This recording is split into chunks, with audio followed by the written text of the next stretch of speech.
nuestras redes sociales.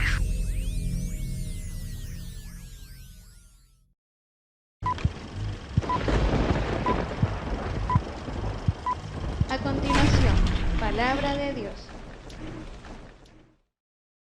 Amén. Bueno, mis estimados hermanos, desde la época de nuestro Señor Jesucristo, bueno, incluso antes, ya existían ciertas, digamos, concepciones religiosas que se han de alguna forma entremezclado entre la verdad bíblica, la verdad de Dios, y el concepto humano, el concepto terreno.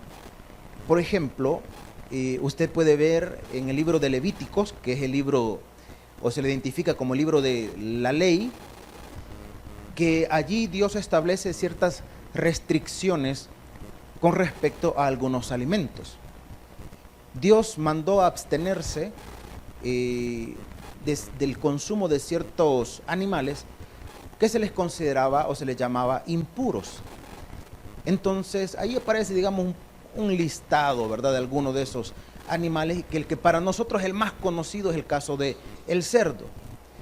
Entonces algunos dicen, mire, Dios mandó eso, pero pasan por alto, por ejemplo, la experiencia que narra el libro de los Hechos con el apóstol Pedro, cuando dice las palabras que Pedro vio, ¿verdad?, que descendía del cielo como un lienzo y que habían allí toda clase de animales.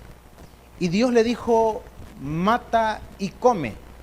Pedro, como buen judío, le dijo, nada inmundo han tocado mis labios. En otras palabras, jamás he consumido la carne de un animal impuro.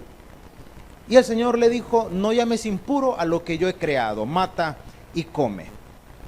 Entonces surge el conflicto, por eso le decía, entre lo que sí la palabra enseña y el concepto humano.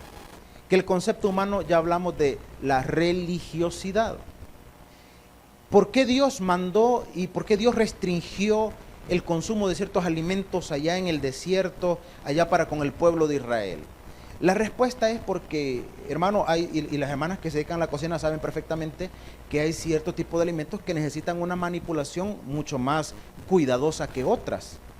Entonces en el desierto las condiciones higiénicas no eran como que las más apropiadas. Entonces, para evitar que aquel pueblo pasara, digamos, una cuestión epidémica por una enfermedad ocasionada por la mala manipulación de estos alimentos, fuese a causarles daño, pues Dios mandó a restringir ciertas cosas. Otra postura es que habían, digamos, ciertas prácticas alimenticias que se asociaban directamente con prácticas paganas, o sea, con prácticas que los pueblos alrededor hacían, pero lo hacían, hermano, en honor a sus dioses. Entonces Dios, marcando una diferencia, él dijo, ustedes no la van a hacer, porque si lo hacen, se van a asociar con las prácticas de aquellos. El ejemplo que narra la Escritura, por ejemplo, por poner el caso, perdón, dice, y no cocerás o no cocinarás al cabrito en la leche de su madre. O sea que había una práctica pagana, que era una comida, pero era una práctica pagana, donde se agarraba la cría del animal y se cocinaba en la leche de la madre. Entonces yo le digo, no van a hacer eso. Porque es malo, porque es antihigiénico, porque no, porque es una práctica pagana. Y entonces si ustedes lo hacen, no va a haber ninguna diferencia entre ustedes y aquellos. Esa condición religiosa ha llegado hasta nuestro tiempo en el plano del judaísmo y específicamente en Israel, que es risible. Es risible, porque usted va a Israel, hermano, y no va a encontrar ningún lugar. Hay cadenas de comida rápida, hermano, que están a nivel mundial, como las que están aquí, ¿verdad? Pero a usted jamás le van a vender una hamburguesa con queso, por ejemplo. No le encuentran, no se la van a vender, no existe. ¿Por qué no le van a vender una hamburguesa con queso? Porque no mezclarás, hermano, o no cocinarás al cabrito en la leche de su madre. Entonces no mezclan el queso con la carne. Eso es aberración. Pero ¿sabe usted que a Jerusalén se le llama la ciudad santa? y a Tel Aviv, que es la segunda ciudad más importante, o comercialmente hablando, la más importante de Israel, ¿sabe cómo le llaman? La ciudad del pecado.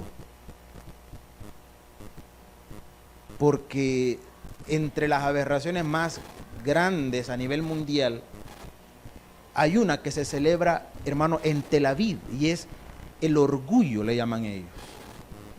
Y es una condición, hermano, que bueno, si le mostrara las imágenes, yo quería, ¡uy! O sea que no hay que comer una hamburguesa con queso, pues todo lo demás podemos ser más que tolerantes. ¿Cómo se llama eso? Se llama religiosidad. Siempre hemos dicho, nosotros no estamos para promover religiosidad. Si usted se considera una persona religiosa, la Biblia habla en el Nuevo Testamento dos cosas con respecto a los religiosos. Dice, ¿se considera alguno religioso? ¿Sabe cuál es el primer requisito? Refrene su lengua, dice. Segundo requisito, segunda condición de los religiosos. La religión, dice, pura y sin mácula, es velar por las viudas y por los huérfanos. Esa es la condición de la religiosidad que se cita en el Nuevo Testamento. Pero la religiosidad, hermano, no hace una referencia a una relación con Dios. La relación con Dios, eso le llamamos espiritualidad. Cómo usted se relaciona con Él a través, hermano, de haberle conocido como su Señor y Salvador. Ahora, Jesucristo, hermanos, habló acerca de esta condición, llamémosle superficial, que es donde el ser humano parece que se guarda de contaminarse, entre comillas, como la práctica religiosa, donde hay cosas que no se deben comer. Y hay ciertas, llamémosle, tendencias religiosas en donde manda a abstenerse de ciertos alimentos. A mí alguna vez me han preguntado, mire, ¿y estos alimentos los podemos comer? Pues, ¿por qué no? ¿Y por qué no? Allá en Usulután una vez nos llevaron unos tamales. Entonces, y los tamales eran porque había habido un funeral y la persona pues que había fallecido no era miembro de la iglesia, pero era conocido y teníamos cierta, digamos, amistad. Entonces cuando nos llevaron los tamales, algunos hermanos que estaban ahí cerca se nos quedaron viendo y nos dijeron al hermano con el que yo estaba colaborando allá, y nos dijeron, ¿y se los van a comer? Y nosotros así extrañados como que, pues son tamales, se comen, ¿verdad? Entonces, y nos dice, no, esos tamales son de muerto. Bueno, nunca he visto el pollo vivo metido en el tamal, pues, o sea, ¿verdad? O sea, sí, son de muerto. No, dice, es que son sacrificados los ídolos. Ya cuando dijeron así, estos tamales, sí, es que son de funeral. O sea que en ese sector, en ese momento, no sé si las cosas han cambiado hasta este día, en ese sector, los cristianos no comen tamales de funeral. Porque son sacrificados a los ídolos. En este caso al muerto. Y del prójimo habla, sí, a ese sí no me lo podemos devanar, no hay problema, ¿verdad? Pero los tamales de muertos no los comemos. Eso se llama religiosidad. Mis estimados hermanos, nuestro Señor Jesús, le dije, habló acerca de lo que contamina al hombre, para hacer una diferencia entre la condición superficial y la condición espiritual. ¿Cuál es la que nos interesa a nosotros? La condición espiritual. Ahora, valga una aclaración antes de leer el texto, porque algunos están diciendo, y no va a leer la Biblia. Cálmese, hombre. Una cosa es cuidarse, hermano, y es muy apropiado que nos podamos cuidar, que nos podamos guardar de ciertas cosas que de repente pueden ser nocivas para nuestro cuerpo. Claro que sí. Pero una cosa, hermanos, es que usted se abstenga, por poner un ejemplo, del consumo excesivo del azúcar, porque sabe que tarde o temprano le va a hacer daño, del consumo excesivo de la sal, porque sabe que tarde o temprano le va a hacer daño. Y otra cosa es que, hermano, que se coma una galleta salada y diga, pequé, Señor, perdóname. Una cosa es que se quiera abstener del consumo excesivo de ciertas carnes porque pues le van a causar daño al cuerpo. Y otra cosa es que después de comerse una pupusita revuelta, ¿verdad? Diga, Señor, perdóname, he pecado, Padre, contra el cielo y contra ti. No soy digno de ser llamado tu hijo. No, el Señor marcó una diferencia.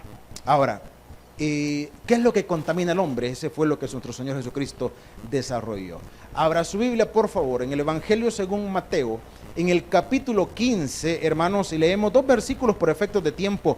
Capítulo 15 del Evangelio según Mateo.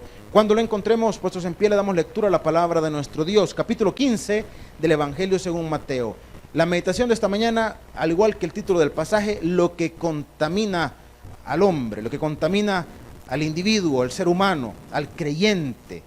Capítulo 15, versículos 1 y 2. ¿Lo tenemos, hermanos? Lo leemos juntos, dice la palabra de nuestro Dios.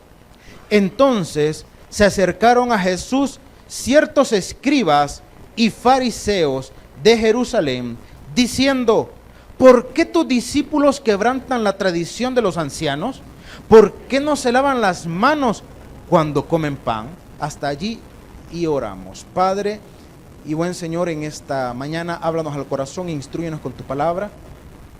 Queremos aprender de ti, Señor, y cuando nos retiremos de este lugar queremos hacerlo edificados y fortalecidos por tu palabra. Te lo suplicamos en el nombre de Jesús.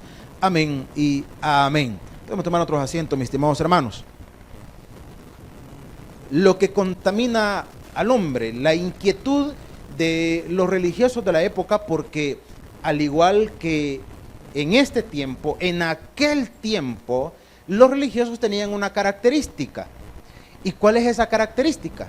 Estar pendiente de la vida de los demás en lugar de velar por su propia espiritualidad o su relación con Dios.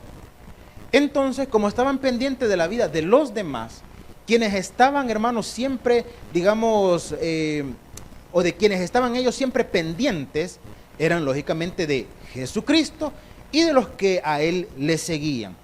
Entonces, aquí menciona a 2 de los varios grupos religiosos de aquella época. Estos 2 quizás son los más representativos porque son como que los que en alguna forma más expresaban, digamos, su desacuerdo, su inconformidad, su malestar. Hablamos de los escribas y los fariseos. Vinieron donde Jesús, no se pudieron contener, ¿verdad? Vinieron donde Jesús y le hicieron una pregunta: ¿por qué tus discípulos quebrantan, el que dice, hermano? ¿Por qué tus discípulos quebrantan la qué? La tradición. Mire qué interesante, porque no le dicen: ¿por qué tus discípulos quebrantan la palabra? ¿Por qué tus discípulos quebrantan lo que Dios ha establecido? No, dice: ¿por qué quebrantan la tradición? Cuando hablamos de tradición estamos refiriéndonos, hermano, a aquello que de repente nosotros hemos adoptado sin tener un fundamento. Siempre hemos dicho, para marcar una diferencia, hermanos, ¿en qué creemos nosotros? En lo que la palabra dice. Si la palabra no lo dice, hermanos, no estamos nosotros obligados ni a creerlo ni a hacerlo. Por lo tanto, cada postura que usted pueda sostener o que vengan a usted a decirle, tiene que tener un fundamento. ¿Qué dice la palabra al respecto? ¿Qué dice la Biblia al respecto?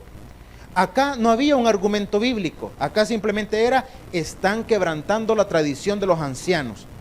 Ahora, ¿cuál era esa tradición? Leámoslo, por favor. Dice: porque no se lavan las manos cuando comen pan. ¿Cuál era el concepto? Fíjese que, o la creencia, perdón. La creencia es bien interesante porque se disfraza de espiritualidad. Piense por esto en un momento. Esta es una concepción del judaísmo muy interesante, muy bonita, mas no bíblica. Piense, hermano, ¿de dónde proviene el alimento? ¿De dónde proviene el alimento? De la tierra. ¿De dónde proviene el alimento? De la tierra. ¿Quién hizo la tierra? Dios. Entonces el alimento, como la tierra la hizo Dios y el alimento viene de la tierra, el alimento es sagrado. Eso está bien, está bonito, ¿sí o no? ¿Sí o no? ¿Usted de los que le da cólera cuando se arruina comida en su casa? Espero que así sea, porque hay gente que la necesita, hermano. Entonces, le decía, el alimento viene de la tierra la hizo Dios, por lo tanto, si el alimento viene de la tierra, el alimento es sagrado. Hasta ahí estamos bien. Cuando se iban a participar del pan, que era como una cuestión primordial en la dieta del judío. Ojo, cuando hablamos del pan no estamos hablando del pan que nosotros conocemos en la actualidad, aunque tiene cierta similitud. Entonces, lo que sucedía era que el judío, para poder participar del pan, tenía que lavarse, hermano, lógicamente, las manos. Primero una, después la otra y al final juntas. O sea, que difícilmente las podía lavar solo. Tenía que haber alguien que lo asistiera. Ahora, ¿por qué tenía que hacerlo? No era por cuestiones higiénicas. No era porque, mire, las manos sucias le pueden ocasionar un malestar estomacal o cosa por el estilo. No, la situación era que el pan es sagrado y como es sagrado hay que tocarlo con las manos limpias. Si lo tocas con las manos sin lavar, entonces haces impuro, contaminas lo sagrado que Dios nos ha dado. Entonces es pecado eso. Ahí es donde vamos ya entrando en un conflicto. Porque una cosa es, repito, que usted se guarde, ¿verdad?, por salud. Y otra cosa es, hermano, que considere que está faltándole a Dios con lo que está haciendo. Ellos no pensaban, hermano, en la salud, no pensaban en lo higiénico. Ellos pensaban en que estaban ofendiendo a Dios. Ahora, ¿cuál es el detalle? ¿Hay alguna porción en la palabra, en la ley, que estableciera que había que hacerse un ritual previo, hermano, a la participación de los alimentos? No lo había, hermano. No lo había. No lo había. No había un ritual previo para eso. Es como que nosotros hablemos de orar por los alimentos. Se supone, en teoría, que los que estamos acá, que somos creyentes, todos oramos por los alimentos. Se supone. Sí, ¿verdad? Sea en casa o sea en público, siempre lo hacemos. ¿Amén? Sí, ¿verdad? Ahora, yo le pregunto, ¿qué tan consciente es cuando ora por sus alimentos? Porque hay algunos hermanos que ya estamos mecanizados. Señor, gracias por los alimentos, bendícelos, purifícalos, que sean de provecho para mí, prueba los que no tienen. Gracias, Señor, amén. Éntrele con todo. ¿Está consciente de lo que estaba orando? ¿Está consciente de eso? Había una niña que era muy, muy simpática, la niña, y yo creo que los padres la ponían a orar porque les causaba gracia la oración de la niña. Usted le escuchaba orar por primera vez y a usted le impactaba la oración de la niña, ¿verdad? Señor, gracias por los alimentos, gracias porque has provisto para este hogar. Señor, provee para los más necesitados, para los niños pobres, los que están en la calle, Señor. Provee para ellos, provee para los perritos que están sin hogar también, Señor, ¿verdad? Y qué bonito, ¿verdad? El problema es que después de escucharlo orar 3, 4, 5, 6 veces, usted decía, bueno, va a orar por los perritos, va a orar por los niños abandonados de la calle, va a orar por... O sea, no es que realmente estaba consciente de lo que estaba diciendo, estaba mecanizada, aunque la intención al principio pudo haber sido bonita, ¿verdad? Ahora, no se trata de ver la condición de la niña, es la condición nuestra. ¿Cuántos de nosotros nos mecanizamos, hermano, y disfrazamos de espiritualidad algo que ni siquiera tenemos plena conciencia de lo que estamos diciendo? ¿Cómo se llama eso? Religiosidad. Religiosidad. Entonces, lo que contamina al hombre, mis estimados hermanos, no se trata de que, bueno, y si yo de repente tenía tanta hambre y comencé a comer y no oré, me va a hacer daño, me va a hacer daño. Si no se lava las manos, probable que sí, hermano. Probable que sí. Pero de que usted diga que porque oró, que porque no oró, entonces le va a hacer daño, entonces sí le va a hacer daño. Eso se llama superstición, hermano. Porque una cosa muy diferente es que usted dé gracias, hermano, pero con una acción verdadera de gratitud. Con una acción verdadera agradeciendo, Señor, gracias porque me has provisto, gracias porque he tenido la oportunidad de elegir qué poder poner en mi mesa. Yo siempre he dicho, si usted tiene la oportunidad de elegir qué poner en su mesa, usted es un bendecido, hermano. Usted es un bendecido. Si todavía hasta hace el consenso en casa, ¿qué quieren almorzar? Usted es un bendecido. Hay gente que no tiene opción. Hay hogares donde ya ni se pregunta qué vamos a comer, ya se sabe. Mamá, ¿qué vamos a comer? Ya sabes, ¿para qué preguntar? Lo mismo el desayuno, ¿sí? ¿Que fue lo mismo de la cena? Exacto. No hay opción. Entonces, participar de la acción de gracias es estar consciente, hermano. Señor, gracias porque has provisto. Gracias porque tengo la oportunidad de poner variedad en mi mesa. Es estar consciente de lo que estamos orando. No solamente, Señor, gracias por los alimentos, ¿verdad? Mis estimados hermanos, el Señor hizo esta referencia. Repito, los religiosos vinieron y le dijeron, Señor, ¿por qué estos discípulos por qué quebrantan la tradición de los ancianos? ¿Por qué no se lavan las manos? Y viene el versículo 3 y dice el Señor, respondiendo él, les dijo, ¿por qué también vosotros quebrantáis el mandamiento? Mire la gran diferencia, mire la gran diferencia. La primera parte, la confrontación religiosa era, ¿por qué quebrantan ¿la qué? La tradición. Jesucristo les dijo, ¿por qué quebrantan ¿el qué, hermano? Estamos leyendo, hermano. Ustedes me hacen sentir mal a veces, fíjense. A ver, dice el versículo 2. Pregunta, ¿por qué tus discípulos quebrantan la? Versículo 3. Respondiendo, él les dijo, ¿por qué también vosotros quebrantáis el mandamiento de Dios o sea, ¿a qué le daban prioridad, hermano? Al criterio propio. No le daban prioridad a lo que Dios establecía, sino al criterio. Yo siempre he dicho, hay algo que es peligroso, espiritualmente hablando. Cuando nosotros decimos, yo creo, yo pienso, yo considero. Y no es como yo considero, no es como yo creo. No es que pensar sea pecado, al contrario, piense. Pero si su criterio, si su pensamiento va a reñir con los principios que Dios ya estableció, entonces siempre hemos dicho, el equivocado no es Dios, hermano. El equivocado somos nosotros. El equivocado somos nosotros. Cuando nos dejamos llevar por las corrientes, cuando nos dejamos llevar, hermano, en alguna forma, por aquello que es una tendencia, ¿verdad? Y como la mayoría sigue esa tendencia, pues entonces yo la voy a aceptar como propia también. Y hasta voy a levantar una bandera para defender, hermano, la corriente que los demás me están impulsando, la corriente que todos están impulsando, lo que todos están creyendo, lo que todos están sosteniendo. Pero si eso va en contra de lo que Dios estableció, si eso va en contra de eso, mis estimados hermanos, hay una tendencia en la actualidad que primero ataca la escritura porque dicen que la Biblia es machista. Hermanos, la Biblia no es machista.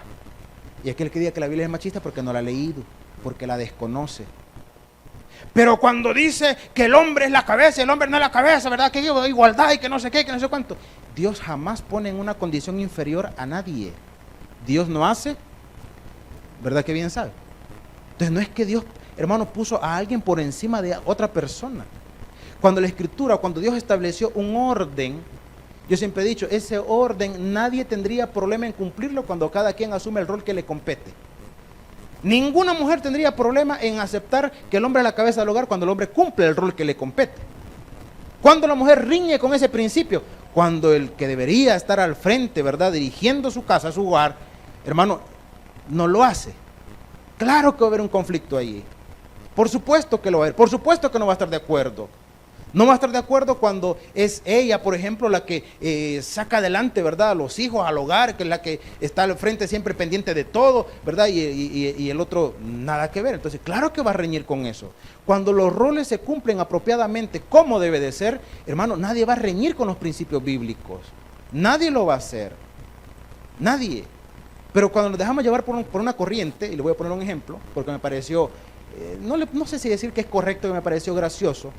Pero, por ejemplo, en Argentina, están haciendo unos deschongues, hermano, en honor a ¿qué le puedo decir? Defendiendo el feminismo y muerte al patriarcado dominante y no sé qué, imperialista, un montón de tonterías. Entonces, allá es un revuelo increíble, increíble. Vino una señora que es muy promotora de esa situación y le invitaron a un evento muy grande en Chile. Le invitaron como lo que ella es, no sé si es una ponente, no sé si es una comediante, no sé lo que es, pero le invitaron. Entonces llegó a ese gran auditorio queriendo, digamos, promover la tendencia que ella defiende a capa y espada, y se encontró con que simple y sencillamente allí, la tendencia que allá es algo que tiene tanta fuerza, allí no tenía nada de fuerza. Y la señora tratando de imponer su ideología y todo el auditorio la rechazó y todo. O sea, ¿a qué me quiero referir con esto? Una cosa es, hermano, dejarse llevar por una tendencia sin tener un fundamento verdadero, real, y después darse cuenta, hermano, que los equivocados no es el resto del mundo, no es la palabra, no es Dios, el equivocado soy yo. El equivocado soy yo. Entonces, vino el Señor y les dijo, ¿por qué también vosotros quebrantáis el mandamiento de Dios por vuestra tradición? Vea lo que le dijo el Señor, versículo 4. Porque Dios mandó diciendo, fíjese bien, Dios mandó diciendo, ese es el fundamento, ese es el argumento valedero. honra a tu padre y a tu madre, y el que maldiga al padre o a la madre, muera irremisiblemente. Ahora, ¿qué estaba citando Jesucristo? Jesucristo estaba citando una porción de la ley, porque la ley, ojo, la ley no son los 10 mandamientos, hermano. Los 10 mandamientos es como una compilación de toda la ley. No es que, los 10 mandamientos, eso es todo. No, son más de 365, no sé cuántos, hermano, más de 360 y algo de mandamientos, leyes y preceptos, los cuales se resumieron en 10. Entonces, entre esos mandamientos, Dios había establecido, imagínense que esa ley se promulgara y fuese, hermano, pero así, el que deshonre a su padre y a su madre muera irremisiblemente, la población de la humanidad fuera reducida al 50% mínimo, ¿verdad? Mínimo. Hermano, Jesucristo estaba citando la ley. Jesucristo estaba citando la ley. Los que vinieron a acusar a los discípulos del Señor, ojo, eran doctores de la ley. La profesión que ellos desarrollaban era doctores de la ley, maestros de la ley. Entonces lo que el Señor les estaba diciendo no era algo que ellos desconocían. Aquí hay una cuestión bien interesante, y es que el Señor no se impresiona por las condiciones superficiales. Nosotros humanamente nos podemos impresionar por lo superficial. Dios no, hermano. Dios no se impresiona por lo superficial.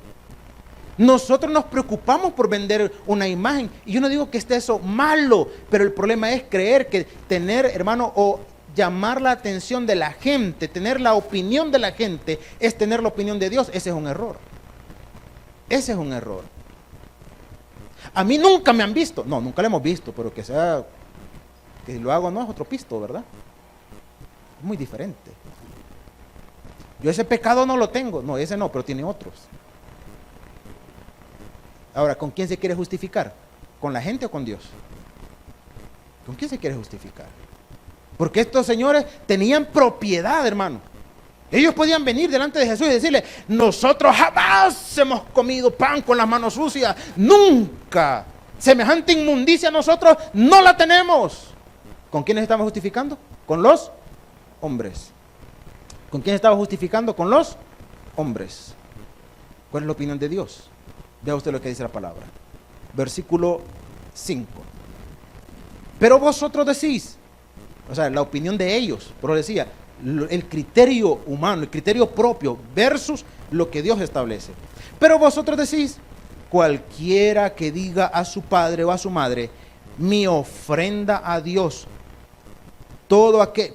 es mi ofrenda a Dios todo aquello con que pudiera ayudarte.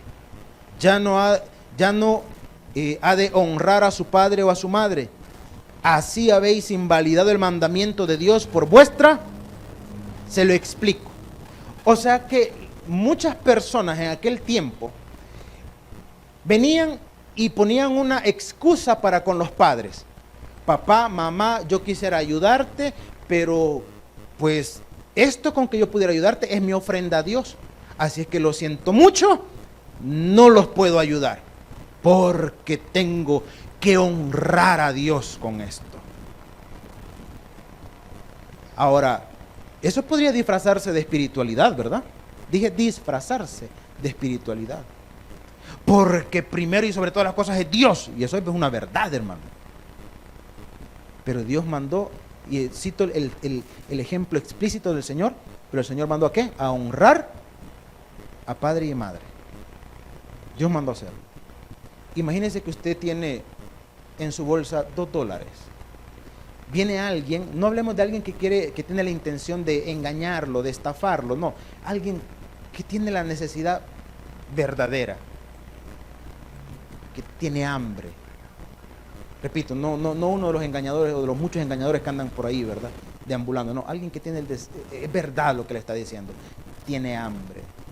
Usted no tiene la abundancia, tiene $2. Tiene $2. ¿Qué haría usted como creyente? Decirle: mire, pongámonos bíblicos, no tengo oro ni plata, pero lo que tengo te doy. Voy a orar para que Dios te llene la panza aunque sea de aire. Señor, sacia la necesidad de este hombre, ¿verdad? Dale de comer, Señor. Bueno, que Dios te bendiga. Primero Dios, alguito va a caer. Y usted se va. O tiene los 2 pesitos y dice, pues yo no tengo el montón, pero yo creo que al menos 2 coras de francés y una bolsita de crema de 50 puede comprar, ¿verdad? Y usted se va poco espiritual porque no oró por él. Carnal. Usted se va. Yo le preguntaría, espiritualmente hablando, ¿qué fue más agradable delante de Dios?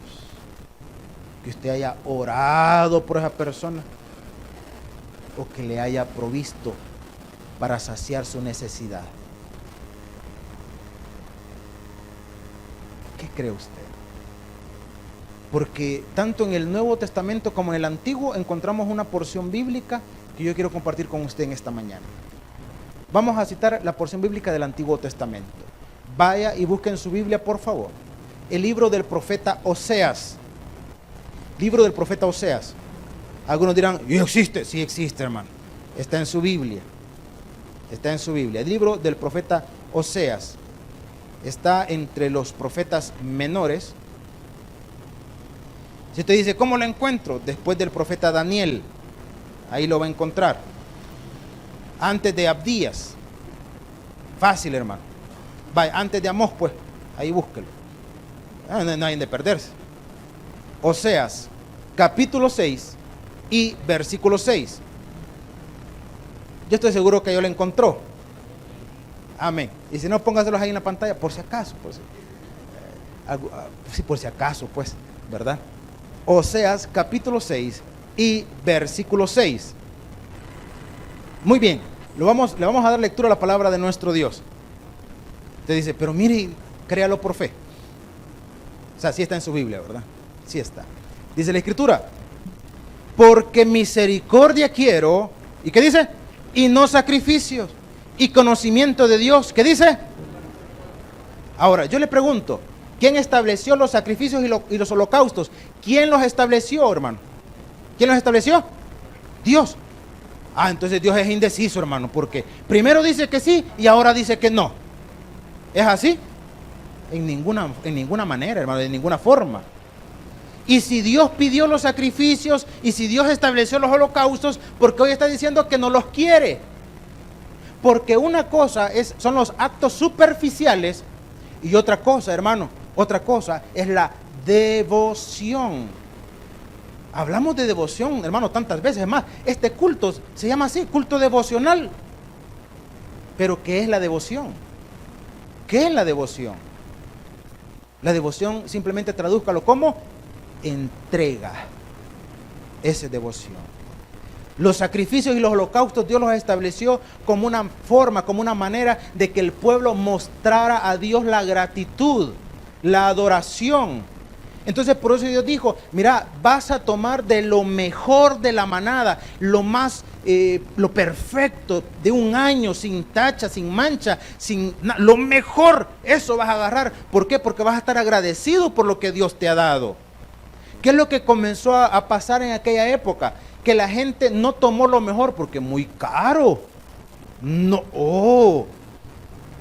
Y mire, y este que tiene la patita quebrada, ¿en cuánto me lo da?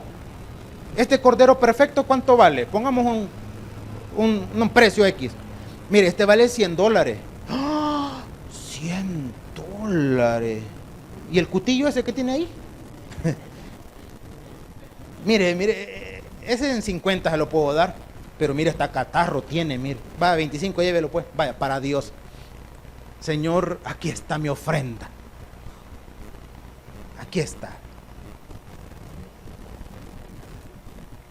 ¿Cuántos creen que una Biblia de $25 es cara, hermano?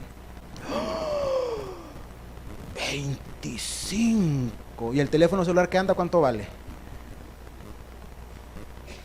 ¿Cuánto vale?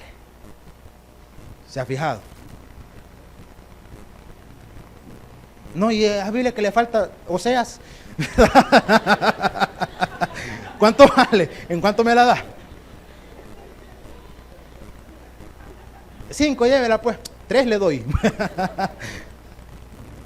Hermanos, A veces, ¿sabe cuál es el problema? Que creemos que la condición superficial del individuo denota su relación con Dios. La condición superficial del individuo no denota la relación con Dios. No lo denota. Usted puede, hermano, agachar la cabecita y cerrar los ojitos, y todos nosotros vamos a decir que está orando. Algunos pensando que van a ir a hacer después del culto.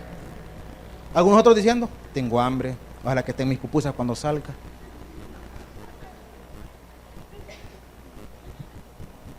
Hay un pastor que cuenta que a él le mortificaba. Él, muy sincero en su testimonio, porque dice que a él le mortificaba porque él creció en un ambiente cristiano. Entonces, cuando era un adolescente, decían, todos vamos a orar, y él agachaba la cabeza, y dice que él a contar se ponía. Se agachaba acá, 1, 2, 3, 4. Y todo el mundo pensaba que orando estaba. Dice que le mortificaba porque como ya estaba medio condicionado, ¿verdad? Si nosotros vamos a orar, y como 1, 2, hasta que él dijo, no, pero yo tengo que, reaccionó en su condición. Mis estimados hermanos, regrese por favor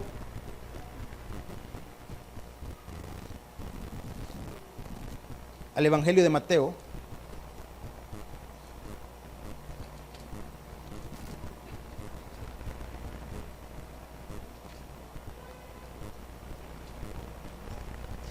En el versículo 6, por favor. Capítulo 15, versículo 6. Dice la palabra. Versículo 6. Ya no ha de honrar a su padre o a su madre, así habéis invalidado el mandamiento de Dios por vuestra tradición. Y Jesús les dijo, hipócritas, bien profetizó de vosotros Isaías cuando dijo, este pueblo de labios me honra, mas su corazón está lejos de mí. Pues en vano me honran, enseñando como doctrina, ¿qué dice? Mandamientos de hombres. Mis estimados hermanos, esta porción, esta porción que citó Jesucristo, nuestro Señor, es bien interesante. Yo sé que la mayoría de nosotros lo conocemos. Este pueblo de labios me honra, pero su corazón está lejos de mí. ¿Quién determina y quién evalúa eso, hermano? ¿Lo podemos hacer nosotros? No. ¿Quién lo conoce? Dios. ¿Y a quién nos interesa agradar a nosotros? ¿A quién nos interesa agradar? ¿A quién nos interesa serle acepto, serle agradable? ¿A quién? A Dios. Entonces, yo no digo, hermanos, que no cuide su testimonio. Claro que sí. Creo que es algo importante. Pero ¿sabe cuál es el problema? A veces nos cuidamos más de la gente que de Dios. A veces nos cuidamos más de la gente que de Dios. Y creemos que como delante de la gente tenemos una buena opinión, entonces delante de Dios estamos bien. Y ese es un error. Eso es un error. Procure presentarse agradable delante de Dios. Y por lo demás, no se preocupe. Dios hará, hermanos, que las demás cosas vayan cayendo por su propio peso. Por eso no se preocupe. Se lo pongo en una porción bíblica. El que está en paz con Dios, Dios le hará estar en paz con sus enemigos. Está diciendo, el orden es estar en armonía y en paz con Dios, y lo demás va a caer por su propio peso. Pero si usted quiere estar en paz y en armonía con la gente, no va a estar en paz y armonía con Dios. Por eso el apóstol Pablo dijo, si yo buscara agradar a los hombres, entonces no agradaría a Dios. Y yo no sé si decirle cuál es la mala noticia. Si usted quiere estar en paz con Dios, no siempre va a quedar en gracia con los hombres. Porque hay cosas que las personas no van a tolerar. Y ya vas otra vez para la iglesia. Y vas a ir en la tarde. Y vas durante la semana. No. Demasiado. Está bueno que busques a Dios, pero así tampoco no seas fanático. Qué triste condición. Porque ser fanático de Jesucristo parece que es una ofensa. Y ser fanático de un equipo de fútbol o de un partido político, eso no es ofensivo. Eso no. No, hasta orgullo sienten. Pero ¿por qué de Jesucristo es ofensivo? ¿Sabe por qué? Porque hemos permitido que nuestro corazón se contamine. No su cuerpo, su corazón. Y el Señor dijo, sobre toda cosa guardada, guarda tu corazón, porque de él mana la vida. Guarda su corazón para aquel que se lo merece, que es Cristo Jesús. Den un fuerte aplauso a nuestro Padre Celestial. El predicador ha terminado su mensaje. Es tiempo de que recibas a Jesús como tu Salvador personal. Ora conmigo de la siguiente manera. Señor Jesús, yo te recibo hoy como mi único y suficiente Salvador personal. Creo que eres Dios, que moriste en la cruz por mis pecados y que resucitaste al tercer día. Me arrepiento, soy pecador. Perdóname, Señor. Gracias doy al Padre por enviar al Hijo a morir en mi lugar. Gracias, Jesús, por salvar mi alma hoy en Cristo Jesús, mi Salvador. Amén. Bienvenido a la familia de Dios. Ahora te invitamos a que crezcas en el conocimiento de las Escrituras. Congrégate con nosotros. Estamos ubicados en kilómetro 6,5, carretera a Los Planes de Renderos.